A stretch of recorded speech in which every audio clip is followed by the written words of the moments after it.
This is a Dreamcast disc and is for use only on a Dreamcast unit. Playing this disc on a hi-fi or other audio equipment can cause serious damage to its speakers. Dreamcast, up to 6 billion players. Welcome back to the stage of history. Why don't we play together? Hey, it's time to make some crazy money. Are you ready? Here we go!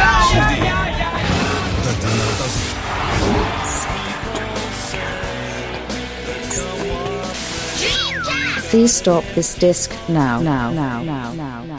Welcome, ladies and gentlemen, to the 28th episode of the Dreamcast Junkyard DreamPod.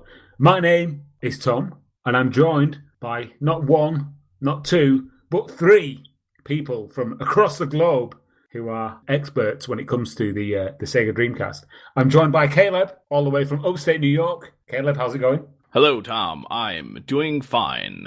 Excellent. You've got the perfect voice for podcasting. I've said that many a time. It's good to hear from you again. It's been a while. I mean, we did the last one together. And we've got two co-hosts. Joining me from just up the road, actually, in a lovely place called Bristol. His name is Mike Phelan. Mike, how are you? Hello, Tom. Not too bad at all. How's it going? Not bad, not bad. And then joining us from all the way on the other side of the globe is Mr. Ross O'Reilly. Ross. Hello, good morning, guys. Yeah, it's seven. It was about. So it's 7:54 now for me. So I'm slowly waking up. Yeah. Good night on the whiskey then last night, or as good as any, I suppose. as any night sat on your Todd's drinking a bottle of whiskey or Coke can be. On your own with a bottle of whiskey, Jesus. That is it's just like the stereotypical view of like a Dreamcast owner is someone sat in a destroyed flat with like a bottle of whiskey and like just CD-ROMs on. Waiting for the Dreamcast 2, yeah. Well, anyway, thank you for tuning in to this episode of the DreamPod. And we've got quite a lot of stuff to talk about, actually, this episode, because we've been away for a couple of weeks. And in the intervening gulf of time, there's been quite a lot happening on the old Dreamcast front.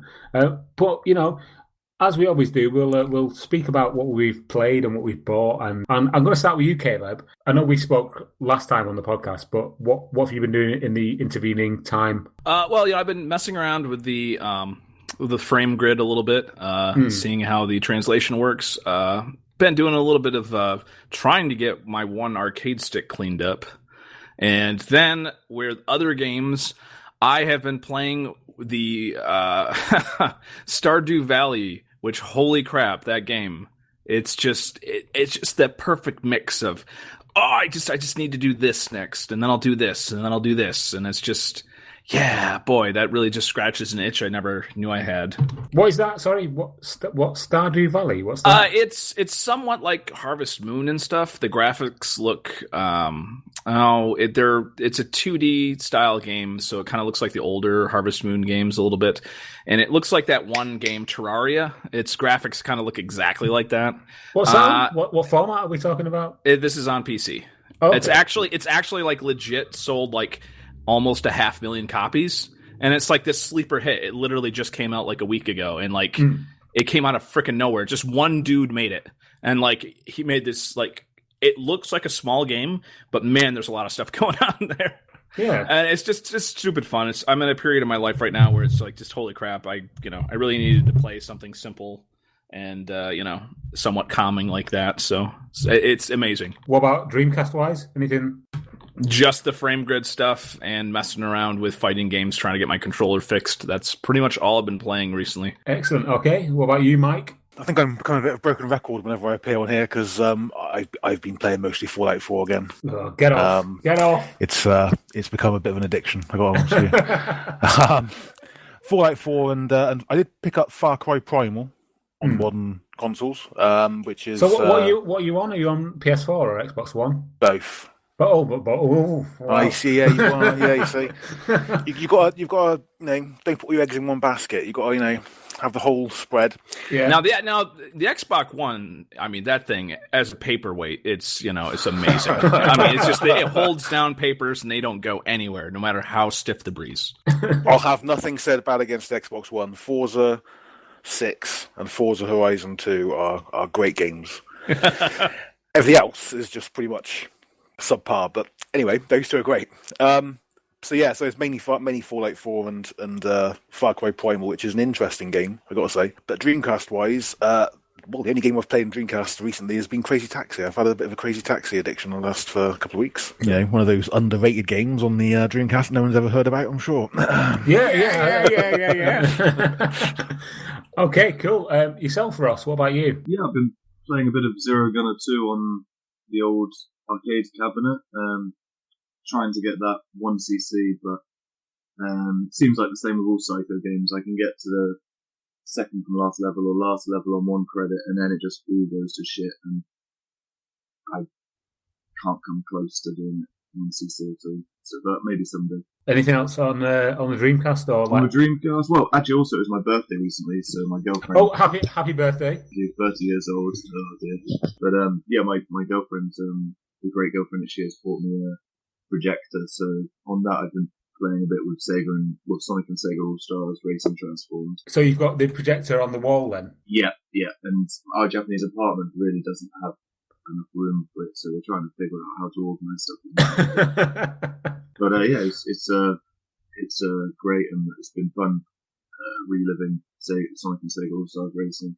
So have you been drawing the curtains and like getting the full like? Yeah, I've only been playing it really in the evening, so that's not been a problem. But yeah, I have been drawing curtains and like regular games like action adventures stuff.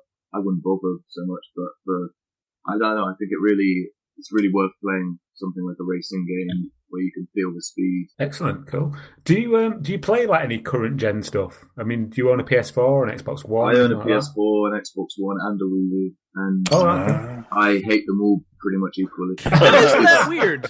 Isn't that weird? For some reason, I actually have more respect for Ross because he owns all three. Rather than Mike, who only owns two. But I don't know. It's where does the disdain come from? I think they're all. I think they're all awful. I really dislike this gen. I can't say much good about it. And for the first time ever since I started gaming when I was like 6 years old, this is the first gen where my platform of choice is the PC. I've actually had a Wii U as well. Wii U, PS4, and Xbox One. I had launch days on all three of them. But I actually sold my Wii U this week because I haven't played it in a year and a half. Gearing up for that NX, huh? Oh, yeah. Oh, that reminds me, actually, talking of Xbox One, there is one game I've been playing recently, Raiden 5. The new Raiden game that just got released, a bit of an odd one. It's one of the only Japanese exclusive Xbox One games, which may not be the best business choice by the developers, but it's a competent shooter.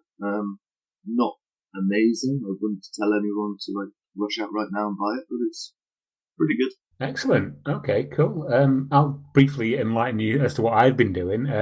Not a massive amount on the Dreamcast. I've been playing on a game called Toothcracker, which is the new one from Ben Lancaster. Don't know if you saw that on the site. It's one of the new Game & Watch style games. It's an indie game, obviously. He came up to me at the video game market, which we'll talk about later on, and said, "Here you go. Here's the new version of the James & Watch series." And I played on a bit on that. I've put an article up on the Dreamcast Junkyard about it. It's quite fun, very basic. But I'm always in awe of people who make their own games because I just haven't got a clue on how to do it. Yeah. So I have a lot of respect for people who do that. The only other game I've been playing on the Dreamcast is a game called... I'm going to murder the title here now because I don't actually know how you pronounce it, but it's called Noise 2 SA or Noise 2, sir. Do you guys know what I'm talking about? No. This is top-down. It's a top-down indie shoot-em-up where all the graphics are like kind of weird vector graphics. It came out in about 2009 or something. I'd never heard of it before, and I got wind of it through the Facebook group. And so I downloaded it onto my SD card reader and played it through Dreamshell. And it's a really, really cool top-down shoot-em-up. And it kind of reminds me a little bit of like Rez. It's fantastic. It's spelled NOIZ 2 SA. So if you want to have a look at it, please feel free to. I'll definitely check it out. Is when you say a shmup, what type of shmup? Is it like a horizontal, vertical, or like an arena shmup, like a Geometry Wars or something? Or sorry, I've not given the best description. The camera is like kind of like you're looking down on it, and it's like vertical up the screen, so it's a vertical shmup. and you're kind of flying over these like stylized cities where the buildings are all made of like vectors.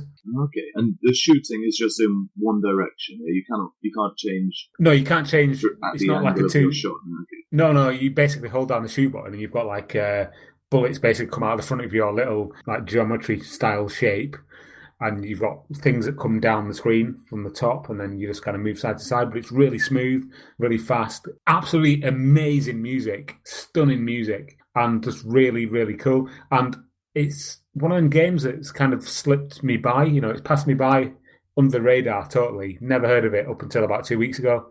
So yeah, that's one very worth checking out. It's a Noise 2SA, I believe it's how you pronounce it. I'll definitely be giving that a go on my GD-ROM later. My GDMU. I'll put the link in the article below the podcast on the Dreamcast Junkyard site, so you can go and find that.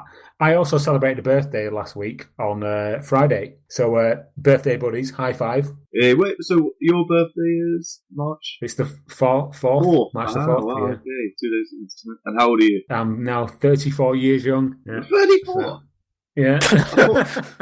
Oh, you look a bit younger there, to be fair. I thought you were the same age as me, maybe even younger. Yeah, a lot of people say I look about 21, so I'm going to say that as a compliment. Elsewhere, I've been playing on the Vita. I started a new job last week, so I've been playing on the Vita on the commute on the train, and I've just been getting myself really into Rainbow Moon, which is that RPG I spoke to you about, Caleb, on the last podcast, the one with the weird Amiga graphics. Yes. I've been really getting into that. It's fantastic. I love it. And other than that, Drive Club on the PS4, because it's just amazing. Anyway, let's move on to our first topic. And again, this is one that only I can really talk about because it's only me that went to it. But the video game market. Hey, Tom. Why don't you have a brief discussion about the event, and why don't you talk about the stuff you picked up there? Yeah. That might be interesting. That's a good suggestion. For one, would be very interested in learning about the T-shirts and all the other materials and whatnot. Oh, yeah, the T-shirt. I definitely want to talk about that T-shirt. I'll dive straight in then. Okay, the video game market was held in Doncaster last weekend. And if you don't know where Doncaster is, that's a place in Yorkshire, which is up north. Wait, there's a town and a pudding? Doncaster pudding? What? Yorkshire pudding. Yorkshire pudding. Oh, I see. Right, okay. Yeah, I thought it was Which isn't really a pudding at all. There's so many things wrong with that sentence. I don't know where to start. Yeah. America, everybody! America! Hands up while you listen to the podcast. It's America right here, boys. Come on. I know there's 10 of you listening. So, yeah, this thing was held in Doncaster in Yorkshire, and it was a massive event held by Retro Collect, and there were thousands of people. I was there representing the Dreamcast Junkyard. I had the Ultimate Collector's Guide on sale. We didn't sell that many. I'm not going to say how many we did sell, but it was quite a small amount, a modest amount, But I think a lot of people were there for the games rather than the literature. That's what I'm going to tell myself anyway. But I did have a bit of a wander around, and I met some cool people. I met Lewis from Sega Driven. His site is in the Sega Network, so he's a really, really nice guy. I met some guys from Sonic the Comic Online, which is the continuation of the original Sonic the Comic. It's been given the go-ahead by the guys who wrote the original version of the physical comic. I used to love that as a kid. I read that from cover to cover within 30, 40 minutes every time, like straight through. Yeah, same. One of the guys who was on that stall sold me a Lego Dreamcast that he made himself. His name is Steve, so thanks, Steve, for that. It was. I spotted it. I was just like, that is fantastic, And he got it out of the little bag, and he showed me that the GD-ROM cover lifted up, and there was a little lens inside, and then on the side there was a vent, and on the bottom there was a little yellow sticker, but made in Lego bricks. I was just like, mate, that's fantastic. The detail is stunning. I'm having that. So I got that. I got the T-shirt with the the gun, the Dreamcast light gun, which has some Japanese text above it. And what does that say on it? Can you pass it here? Let me have a quick look. There you go. Tom. I'm going to pass it over to you now. Yeah. Oh yeah. What does it say, that's nice image and graph. What's this? Monochrome Insatsuyo for black and white printing, Tom. Tom, you bought a bloody T-shirt that says for black and white printing on it. Yes, thank you. What are you doing? It's actually, I think you're misreading that. He was told it was the Japanese word for eternity. What's that? No, don't get this tattooed on your arm or something. Tom. No, don't. That would be the best. For black and white printing only. Yeah, so I mean, it shows the light gun in different profiles, but above it, according to Ross, it says for black and white printing only, which is a quite interesting slogan. I'd love to know the story behind that. How do you reckon it was just taken as a photocopy or something? Yeah, it must have just been a photocopy of the actual designs that had written on them for black and white printing, and the guy just photocopied the whole lot and slapped it on the t-shirt. That's bizarre, because the store I got it from, they told me that it was from the official Sega website. and that they'd stopped selling it a while ago. Yeah, we know why. Sega do not have a good reputation for communication between Japan and Europe and America. So Yeah.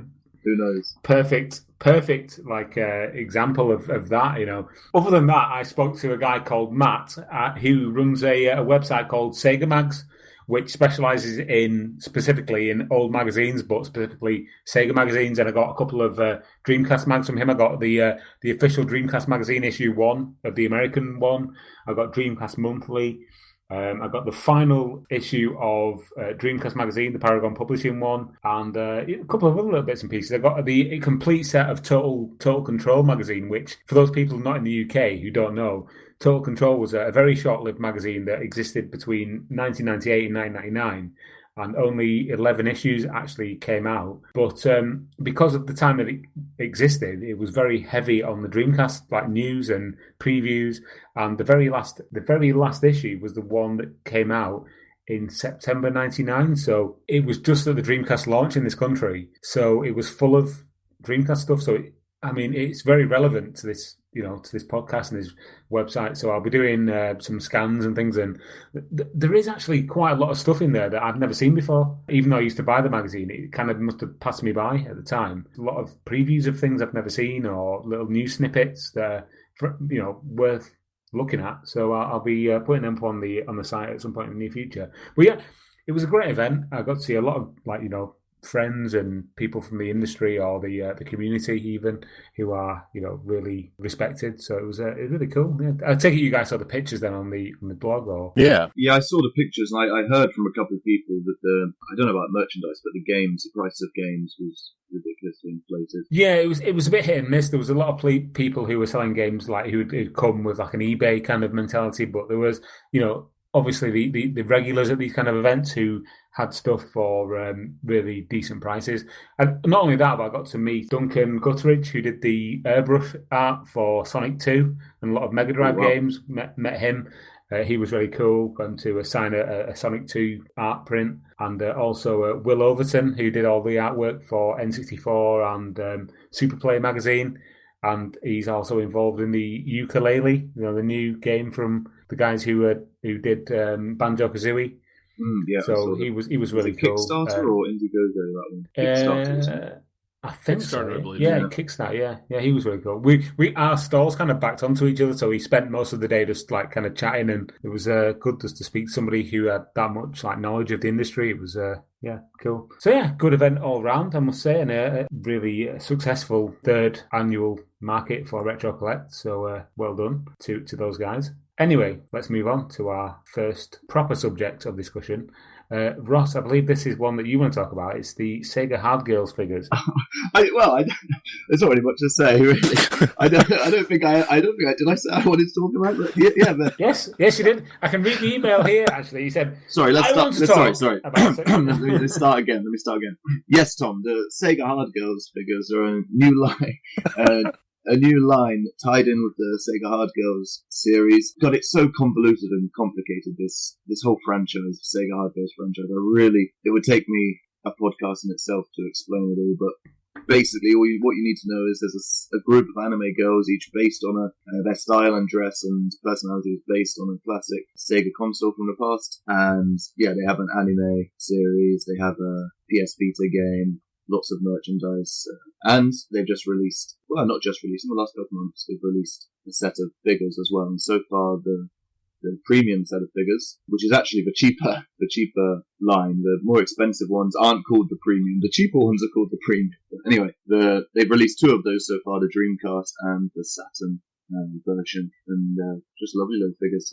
I mean, how can I explain it? It's about 7 inches tall, cute anime girl dressed. She's standing on a Dreamcast, and she has the same orange dress, or very similar orange dress to Ulala. She's wearing a Dreamcast controller on her head. Stupid woman, that's not what you do with it. I've got to admit here with you, Ross, I've never seen the anime. It's never really appealed to me. I've seen the images on like social media, but it's not something that... Is it in English? No, it's in Japanese, but I've got the Japanese Blu-rays, but you can just go onto Google and type in. Actually, it's better if you just Google Sega Hard Girls and you'll see the full name of the anime. It's something like Seha Girls High School exclamation point star or something like that. If you type that into Google with video or stream or something, I'm not condoning illegal streaming, but I've been told you can watch them online with subtitles. Can I ask you something? I'd like to clear something up here. You say it's pronounced Seiha. Well, no. The anime series is Seiha, and that's short for Sega. The Se from Sega and the Ha from Hard Girls. The anime is called Seiha High School or something or other. I've forgotten. The franchise is just called Sega Hard Girls. Okay, well, that's cleared that one up for me then. It's done nothing but provide more questions for me. Why does the Genesis have like a big book and stuff? Is the Genesis like a nerd in the series? Oh, this is just too confusing. Yeah, I think she is a nerd, but I mean, I don't know how that ties in, like why that's a characteristic. Been chosen as a characteristic of the Genesis and Mega Drive. I can't tell you. Considering how the Sega Genesis was promoted in my youth, that certainly would not be the case for North America. Is there a 32X girl with like a massive forehead? And like massive teeth and glasses? Like... I'm thinking more like the Mad Max Thunderdome, like Master Blaster character. That would be cool. But it's funny enough, in the game, there is which one was it? Sega Pluto. There was a Sega Pluto character in the game, which is the unreleased Mega Drive. Yeah. Doesn't she like make like one like combo. Appearance or something like? In the game, she makes a brief appearance, and she's like all tweaked out, like some ex-drug addict, like all tweaky and not making coherent conversations. And when she leaves, the character you play as makes a comment. Well, I see why this world, i.e. Sega, went to crap. If she was one of the gods of this world. So it's quite amusing, like Sega are a bit tongue-in-cheek, like laughing at themselves in their current situation that they're in history. So it's kind of like Sega Gaga in that way, in that respect. Well, it's something that it intrigues me. I've not watched a single episode yet. They're only like 20 minutes per episode, so just Google it and just watch one, see what you think. I was going to say, I've been spending all my time on YouTube watching episodes of Sonic Boom. So maybe I should switch tack. What? Yes, I do quite like Sonic Boom. Just me then. Let's change the subject.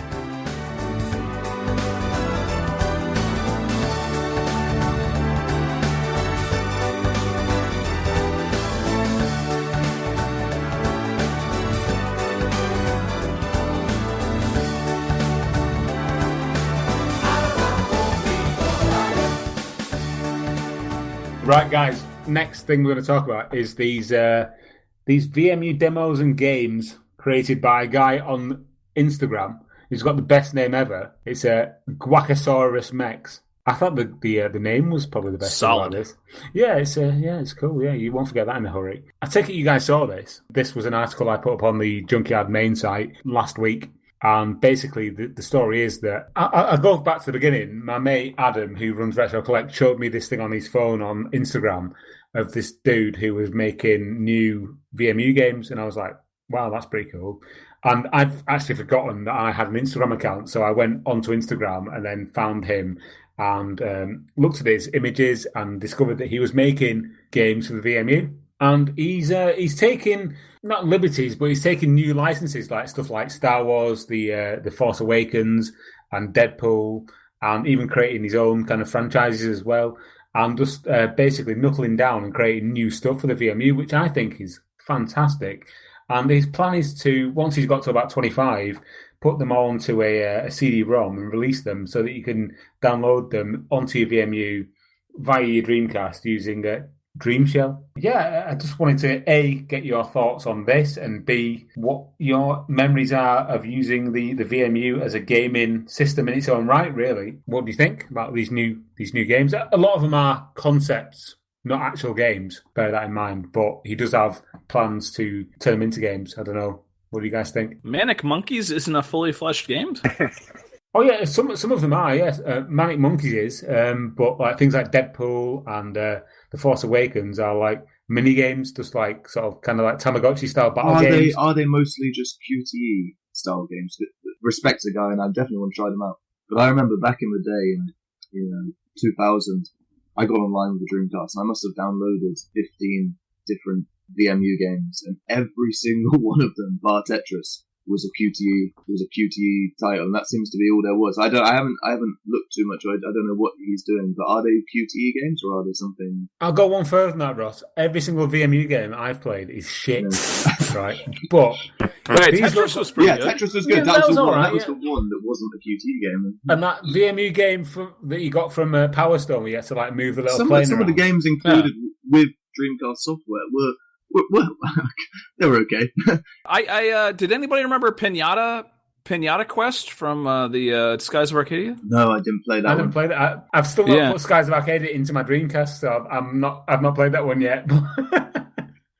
But yeah, apparently he's going to make a scrolling beat 'em up as well wow. for the VMU. So fair play to him. I don't know if you saw the Magic 8 Ball. That's genius, by the way. Yeah, basically it's an animated Magic 8 Ball. You just press like the select button or whatever it is, and it kind of brings up your next prediction. You know, you shake a Magic 8 Ball, and it comes up with a little answer. It can answer any question. It's that high tech. It can answer any question. Any question you like. Any question. And whatever it says, you have to do it. Wow, fantastic. So the power of the potato CPU is just unbounded with this new software. But yeah, just wanted to go to your like memories of like playing VMU games on this subject. Mine are the fact that I used to put batteries in my VMUs, and within about half a day they'd be dead. Yeah. I did it recently actually. I got some batteries recently, and I put them in just to see, what I could do with it. And I took it into work, and I was showing it to everybody. Like, everyone was like, "Oh, what's this? What's this?" Like, I was like, "It's a VMU. Look at it, it's great." And like, everyone was like, "This is amazing." I've never was seen this at your before. new job? No. Okay, good. Hey, Tom, I'm going to give you some unrequested advice here.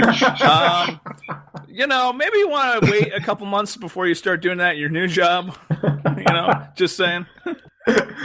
Duly noted. This is at my old job though, so it's fine. Did you go in when you introduced yourself? Mention, I'm Tom from a Dreamcast junkyard. From the new job. The VMU goes off. Excuse me, I have to pause the interview for a second. I go feed my chow, and then I'll be right back.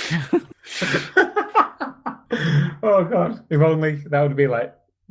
To me, that'd be like so cool to do, but no, that was it. This was in my last job, and by about 10:30, the battery was dead.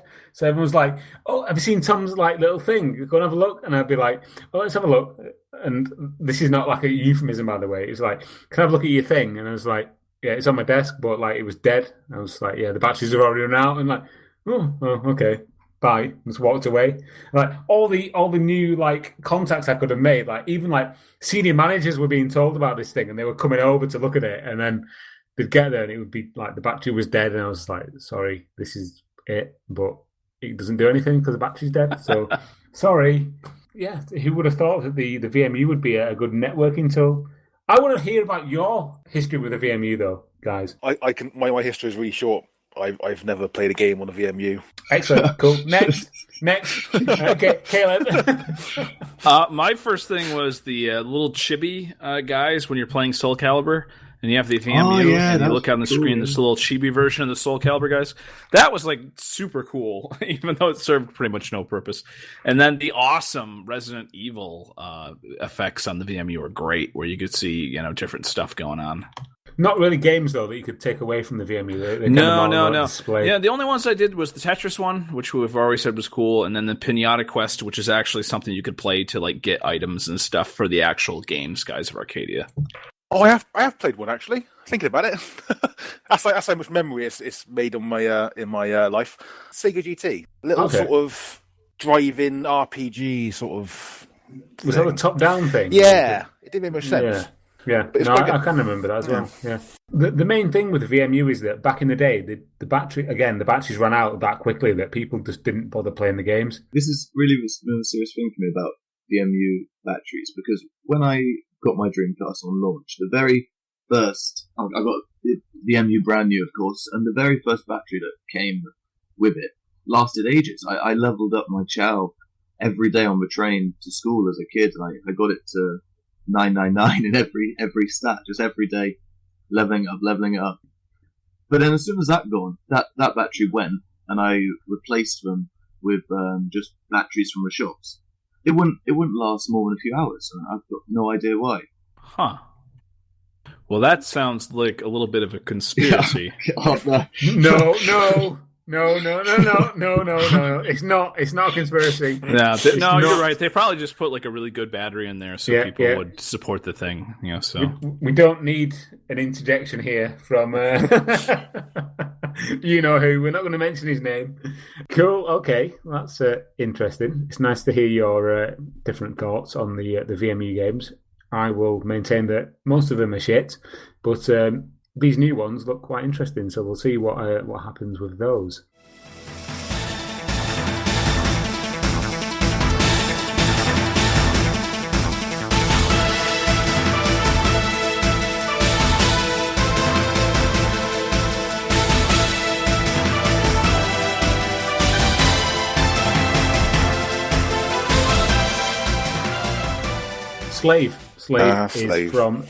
Slave from Goat Store. Yeah, guys, just want to take a little bit of a straw poll. Who's pre-ordered it? Yeah, I have. I have. Yeah, I pre-ordered one of the 88 limited edition ones. Of course you did. Oh wow, cool.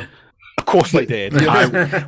I was literally on the Goat Store. I ended up not pre-ordering it. Okay, you still can if you want to, but yeah, that's to you listening as well. You still can go to Goat Store. Just type it into Google. But if you are a pre-orderer, just be very careful. Yes. Be very careful when you're typing that phrase in. Yeah. yes. Very careful. Keep spell check on. If you are a pre-orderer of Goat Store's Slave, then you will have had a message in the last week explaining to you that things are going well. If you've not, however, and you're interested, then here is the gist of the email. It was an email from a guy called Dan Lewson, who is one of the administrators of the Goat Store, and it's basically saying that even though a lot of people pre-ordered it like a long time ago and it was due to come out last year, they had a lot of issues, and now they've kind of isolated the bugs in the code, and that the game is pretty much not 100% ready to come out, but it's nearing completion. And I'm really looking forward to it. I mean, it's this and Elysian Shadows for me are like the most interesting games that I'm looking forward to. Mike, what about yourself? Yes, as soon as they released the trailer last year before, it was amazing. Just looks really, really different. I suppose it's first-person shooter, but sort of not, and it's sort of just looks like a real good Dreamcast exclusive. I love how like today, like you get these like retro themed games that kind of look too, like they look they're not retro because they look too modern. Yeah. It's kind of like that, but on the Dreamcast, I'm like, I want to see what it looks like on a through a VGA connection. Do you know what I mean? How good can it get? Modern 2015/16 game development on the Dreamcast. What could it have done? I mean, look at like most of the games I play on the PS4 and the Vita are like retro styled games. Like today, I was playing Broforce. So I mean, and that is a pixel art kind of shoot 'em up, and I just want to see what a 3D pixel art style game on the Dreamcast looks like. Yeah. We're so close now.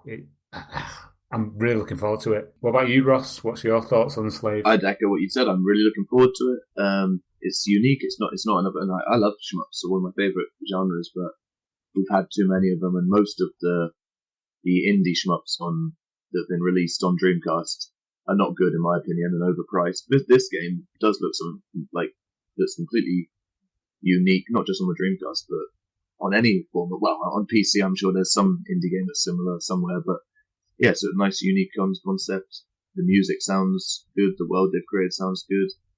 The whole development delay did leave a bit of a sour taste in my mouth because I don't understand how. The thing is, I think they should just say nothing and release it when it's ready. But when you start saying this is going to be out next month or in 2 months, and then it gets delayed for almost another year, it's like, well, how does that happen? How does a game go from being 1 month away to a year, and then there's all the fuss about, has anyone got a developer cable for us? We need it to finish it. And it's like, what? If you didn't have this cable that you need to release the game or port the game or whatever, how could you have only been a month away from development, from releasing it?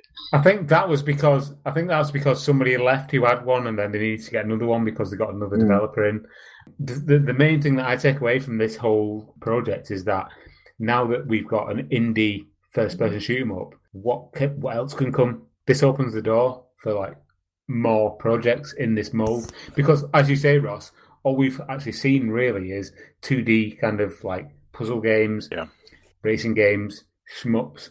We want something. The community is begging for like a 3D game. I mean, something that makes use of the Dreamcast hardware. It's a powerful system even now. As far as retro systems go, it's so powerful. It would be amazing. It would be amazing if somebody released something like the Strafe game. That's the PC kind of like new age Quake type game that still kind of looks like the old Quake. Something like that would be really great. Yeah. I know we've got things like Hypertension coming in the future. Yeah, it looks amazing. We did an interview with the developer a few months ago, and she is like the person who now is taking over like the slave like development. So they're kind of interlinked. But it's nice to see that indie development on the Dreamcast is going away from just like the traditional 2D shop, and it's going into different genres. And who knows, in a couple of years, we could have been saying this in 2009. It's now 2016. The system refuses to die. The tools that all these indie developers have got are just getting better and better and better. How long is it going to be before we get like, a rally game, a driving game? You know what I mean? It's amazing. And not only that, but with like Legion Shadows releasing their development kit, we could get even more like, adventure games coming out. It's going to be just fantastic. It's such a bright, a vibrant scene at the moment. It's fantastic. Looking at the upcoming releases, I think there's only one shmup actually scheduled for release. Is that Ghostblade 2? Which one's Redux 2, yeah. So there's loads of games coming out, and just looking at the list of them, it's like there's only one shmup, which a couple of years ago you wouldn't have thought would be on the horizon. We've got 5-6 different genres of games, which is just, I think it says quite a lot about how popular the Dreamcast indie scene is. Yeah, I'm still waiting for a driving game to come out, or a light gun game or something. Do you know what I mean? That'd be there's a game on the iPhone, might be on the Android as well, called Horizon Chase. I'm not sure if anyone's played it. Oh, it's one of my favourite games last year, and I think that's the kind of game they could probably. Well, I'm not a developer, so I'm saying they could do it. Obviously, could be talking about absolute rubbish, but it's the kind of game which would do so well on the Dreamcast. It's weird, actually. I reviewed it for Retro Collect, and when I reviewed it, and they retweeted it, I said to him, "So, what about a Dreamcast version?" And they just sent me a picture back, of a winking eye and a sticking out tongue. Because I think I was like, "What does that mean?" Is it a Brazilian team?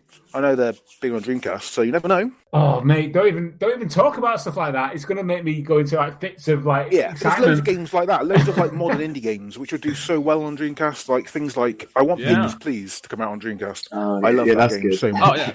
I mean, Volgar the Viking came out of nowhere, where they just had like a full version on the Dreamcast. That is the best it's crazy indie game we've had so far, in my opinion. Volgar the Viking, by far, fantastic game. Also the hardest. Well, definitely not an easy game. It's so difficult. Well, it's just a matter of playing it over and over and over, the same level over and over and over and over again until you've memorized everything that comes. And if you stick at it long enough, you will get through.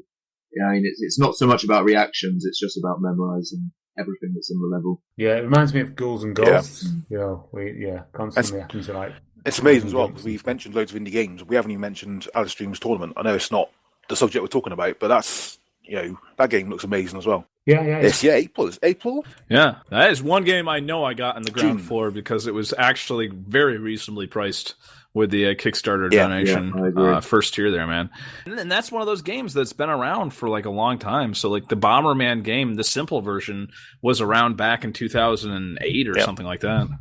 Yeah, I got an email the other day, like from Kickstarter, because I backed a couple of different projects, and so I just clicked onto it like mindlessly and logged into my account. And it was like, oh, you need to update your address for this one that you've bought, and I was like, oh, cool. So and it was Alice Dreams Tournament, so it must be coming imminently. June is the release date. Excellent. Well, I'll keep an eye on that because I'm going to be moving in the next couple of weeks. So that is going to be an amazing game for tournaments, I think, because everybody already kind of knows the whole Bomberman strategy. Yeah. So it'd be interesting to throw like a similar game that's got like new gameplay elements. I'll be trying out with some mates around my house for sure. Is it max players 4?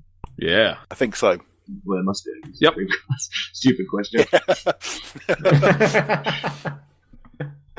Right, guys, let's move on to our next subject. This is quite interesting, actually. This one was actually sent to me by a listener of the podcast, and quite a decent guy who's been supporting me in the battle against Sega Europe with the Dreamcast Ultimate Guide. His name is Sean Robinson. He goes by Sean. I believe it's NZ17 because he's American. I was going to say NZ17, but I don't think that would sound quite right because American pronunciation of our letters is always wrong. Caleb. Why don't we take a look at the gross national product of our two countries and see who's pronouncing things correctly and incorrectly after we consider that. We'll do that after we finish recording. But, yes, we'll do that. It's not my fault. I come from a country where everybody sounds like a goddamn bumpkin. You've never been to Dorset, then? Or Somerset. Sorry, Mike. I'm Gloucestershire, different side. We're the posh side. Right, okay. But yeah, so Sean, thank you for this email. He sent me an email saying that Scum VM, which is the emulator for like various PC games like Broken Sword and Full Throttle, basically like any kind of like 2D point-and-click game, it's now at version 1.8 for the Dreamcast and supports the following games: Amazon Guardians of Eden, Beavis and Butthead in Virtual Stupidity, Broken Sword 2.5, Labyrinth of Time, Rex Nebula and the Cosmic Gender Bender, not one I've played myself, Sphinx, The Lost Files of Sherlock Holmes, that's the Case of the Rose Tattoo and the Case of the Serrated Scalpel, Zork, the Grand Inquisitor, and Zork Nemesis, the Forbidden Lands. So just to clear, that's in addition to the previous games. Yep. Yes, that's right, yeah. I knew about Scum VM. I've not personally used it, but I know a man who has, and his name is Caleb. Now, Caleb, this news was news to you, I believe? Oh, yeah, no. I had completely fallen off the Scum VM. I had originally used it to actually play the original 1994 disc from Monkey Island on my Dreamcast, which you can do. And I also used it for Goblins and the awesome Sam and Max Hit the Road. Oh, it's a great game. These games are great. The controller, they also did like a standalone version, which I believe you can still find with a little bit of Googling of Beneath the Steel Sky. I love that game. My God, that's a great game. It's like Blade Runner and Coronation Street. The Scum VM version for the Dreamcast is amazing with that one. Yeah, and they work really well, honestly. I actually hooked up my mouse and keyboard just so I could have like a little better experience with Monkey Island. But for example, like the Beneath the Steel Sky actually works great with the controller, and you don't really need to have and that's a completely free game because it's abandonware. So Caleb, just to give people a bit of background knowledge, so you can burn this emulator to a disc, you can put it into your Dreamcast, and then you can actually swap the disc out and put the PC disc into the Dreamcast? The original 1994 PC CD for these games. Any game that's supported, you can just put it in there and it'll boot right up. You could do that. That's really... Well, either that or it's very easy just to rip the game files and put them on the CD. So you have like a self-booting one where it's like only one disc. I know Loom was abandonware for a while, and that was on an abandonware website. And even an idiot like me was able to create a disk with ScumVM and just create a self-booting Loom game. I liked your description there, Ross, which was that Beneath a Steel Sky is like Blade Runner crossed with Coronation Street. Yeah, I love that game. It's just, we don't get many games like that anymore with like distinctive British humour, charm, accents. Like every character in that game has a comical British accent. It was hilarious to play. The only game that I could actually compare that to is one that I mentioned in the last episode of the podcast, which is a game called Silver, which has a lot of like Northern English accents, which I found quite surprising when I first played it. And so that's the only one I can kind of liken Beneath the Steel Sky to, even though they're completely different, same genre, but different kind of time period settings. But yeah, it's interesting that they've updated it and now you can play different games, because there are a lot of these games coming to PS4 and Vita in the near future. I think is it Day of the Tentacle is coming soon to the PS4. So now that you know that you can play these old games on your Dreamcast just as well. Yeah. Also, too, in case anybody forgot, they're on the DC Evolution site, which actually came back into existence in August 2015, when I thought that amazing site had been gone forever. They're kind of operating off of SourceForge now, and their website relaunched. And back in December, they actually released 2 CD images for 2 fan-made games. One's called Indiana Jones and the Call of Thunder, and the other one is called Open Quest. Cool. Are they like point and click type things? Yep. Yeah? They are basically the same kind of point and click ones, which led me up. I'll just tell a quick story about this. I was super jazzed about this because Open Quest, it said that it was actually converted from AGS to the Dreamcast. Now, that's a big deal because AGS is Adventure Game Studio. It's actually really easy to program an adventure game. And, it was the same version that was, Yahtzee from Zero Punctuation. He created his games, including the amazing 5 Days a Stranger. He actually used AGS to make that. And so it's a very simple studio software to use. And I was super jazzed because I was like, oh my God. So this might mean that I can use AGS to make a game and then port it to ScumVM, which I'll be able to just easily create a self-booting disk and just have it run on the Dreamcast. However, with a little bit more investigation, that's probably not going to happen. The software that apparently was used to transfer it from AGS to a version that ScumVM could use it's no longer in the original spot it's supposed to be on the web. And basically, the ScumVM people don't really want to support stuff like that because it's kind of like a legally gray area. Mm-hmm. Supposedly, you're supposed to have the original disc and whatnot to be able to play these games. That's the whole point of it, is so people could play their original games on these multiple systems. To be fair, a lot of these games you actually can still buy on Steam commercially. So yes. And that's the other reason why they're a little bit hesitant to specifically kind of go after creating games specifically for ScumVM. So yeah, ScumVM basically is just something to help translate existing games that you can legally purchase. It's not really for creating new games. So I kind of hit a brick wall there. There are some programming stuff. AGI is one of the studios. It's AGI Studio where you can actually make kind of a game from scratch, but it's so much more difficult to do that than use Adventure Game Studio. So yeah, I did a whole big Facebook post on the Dreamcast fan site on the Facebook. So, but basically, so my dreams of creating a really cool adventure game in Adventure Game Studio and having it released on the Dreamcast have been squashed. But I guess I will just simply have to wait till Falco releases the Elysian Shadows thing. So I'm definitely looking forward to that. Was it Dream Studio 2 or is it just Dream Studio? Japanese exclusive RPG maker. Oh yeah, the one with the weird Lego figures on the front. I've never played it myself. Yeah, but yeah. If you've got the patience to spend a few years learning Japanese, then you could make a game that way. There you go, Caleb. There's your option. Oh yeah, all I have to do is learn kanji. Yeah, that's great. The thing that this raises for me is this. Again, I've said this before in other episodes, just how versatile the Dreamcast hardware is and still is now, because we've got things like ScumVM running these amazing 2D adventure games. We've got, indie developers like making whole new games. We've got all the different emulation discs and ROMs and things running. Sega really didn't know what they had with the Dreamcast, did they? Well, I mean, it's really more about third-party publishers taking advantage of it. Yeah, but I mean, they could have. I don't know what I'm trying to say. It's like this system lives on now, and we're talking about it on this podcast, and they kind of killed it back then, and it's just like, well, Dreamcast 2 is coming. What? Dreamcast 2?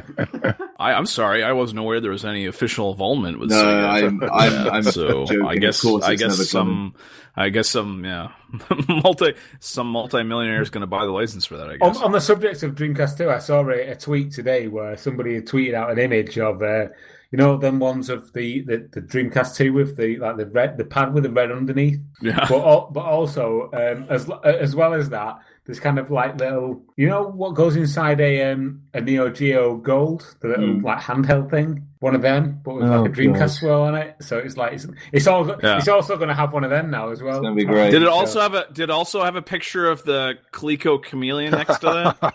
The funny thing is, the Coleco chameleon is as much of a joke as it was. It came far closer to becoming a reality than the Dreamcast 2 ever will. No, I think you mean the first retro one that VGS. They had. Or the VGS. Yeah, the VGS. The VGS, if they would have kept certain people on, it might have actually worked. But no, I think the chameleon was basically just never anything except for a Super Nintendo and a Jaguar case, and then it was also a video capture card and a clear classic shell. Well, the retro That's all VGS that was just that an was empty nothing. Jaguar shell, wasn't it? Yeah, but there was actually people behind it that could have created something. Had things had gone much better. But yes, a couple of people who were let go from that project earlier on who could have maybe done something.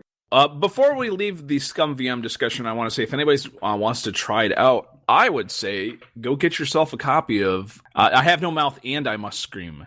That is an amazing game, which using Scum VM you can get working on your Sega Dreamcast, and that's a great game. I was going to say, is that a game or a state of mind? It is a trip. All right, guys, let's move on. Is there anything else anyone else wants to touch on, or? No, I think that pretty much does it all. It's like, oh no. What? Did someone say the word conspiracy? No. Oh no. Let me tell you something about MK Ultra and the mind-controlled slaves. Jesse, get out. They're going to be coming in. 2016 is the year where a series of random words and numbers, and you want to know what those random words and numbers are? Yes. They're TurboGrafx 16. Caleb, guess what Kanye West's new album is going to be titled? TurboGrafx 16. It's not a conspiracy. Caleb! Illuminati! Get out! Is he gone? Is he gone? I'm sorry, I blocked the door. Is he gone? We gotta stop saying the word conspiracy. He hears it. He thinks he can just come in here anytime he wants. I was actually quite interested to hear his thoughts on the VMU conspiracy. No, shut up, Ross. He's not going back in. No. Don't let him back in, Caleb. No, I got the door shut. It's eerily silent. Is he taking a dump in your kitchen now? I don't know. I want to have a look at that in a bit. Anyway, let's draw this one to a close. It's been a good episode, interesting and entertaining from my point of view. Anyway, that sounded like the final thought at the end of a 90s cartoon. There, Tom. Like ended like Jerry Springer. Like you used to do Jerry's final thoughts. Caleb, go on. Final thoughts. At the end of the day, we're all just living together on this big wide earth, and we need to appreciate the things that we have. And I believe that a lot of us can appreciate what the Dreamcast could do, even though it wasn't completely utilized back in 1999. We can still appreciate it now in 2016, and looking towards the future, I believe there will be always a place in my cabinet for the Sega Dreamcast, just as we should keep the fellow mankind a place in all of our hearts. Wow. I'm gonna edit that together with the crowd and the final thought music. Try to edit out my slurring because I've been fucking drinking all this time. I can't even tell, to be honest. Right, okay. So that's episode 28 of the DreamPod. Thank you very much for listening. We've got a few little bit of housekeeping things that we want to talk about. The first one is that we would be very happy if you visited the Twitter page. That's we've changed it. It's at DC Junkyard or the DC Junkyard now. Also, the Facebook group and page. That's facebook.com/Dreamcast Junkyard. Yeah, and you can certainly get updates on the amazing, completely unofficial Sega. It's unofficial. The unofficial guide for the Dreamcast. Yes, you can, yeah. The main site is the dreamcastjunkyard.co.uk. You can also follow even individual members of the Junkyard on Twitter and Facebook and YouTube. Caleb, you are on YouTube at Blandco. Blandco. I am doing a lot of miniatures things. So if you want to talk about little plastic men, then you can go there.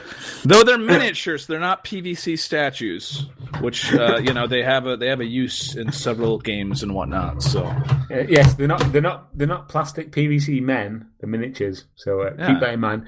Mike, you're on Twitter at space_turnip. Space_turnip. And Ross, you're not on Twitter, but you're on Facebook. No, you can follow me in real life if you like. Yeah, literally around the streets of Japan. Or it's a big country. Yeah, sure. Just look for the only white man. Just follow him. It might not be Ross, but you never know. It could be. You can follow me on Twitter at TomLeeC. Yeah, thanks very much for listening to this episode of the DreamPod. If you like what you hear, go on iTunes and give us a review. We've been on 24 reviews now for ages on the UK one. I know we've got a few on the US one as well, but it just helps us get people seeing what we do. So if you like it, then please go and give us a review. You be careful what you wish for. Do you really want one of my reviews? Please carry on. 1 star is fine. 2 stars better. 5-star would be amazing, but Ross, if you think it's worth 1 star, I was joking. Please, I'll give it 5 stars. I wasn't. No, I wasn't. Anyway, thanks very much for listening, and we'll see you on the next episode of the DreamPod. Thank you very much for listening, and goodbye. Everybody say goodbye. Bye. Goodbye. Goodbye. Please stop this disc now.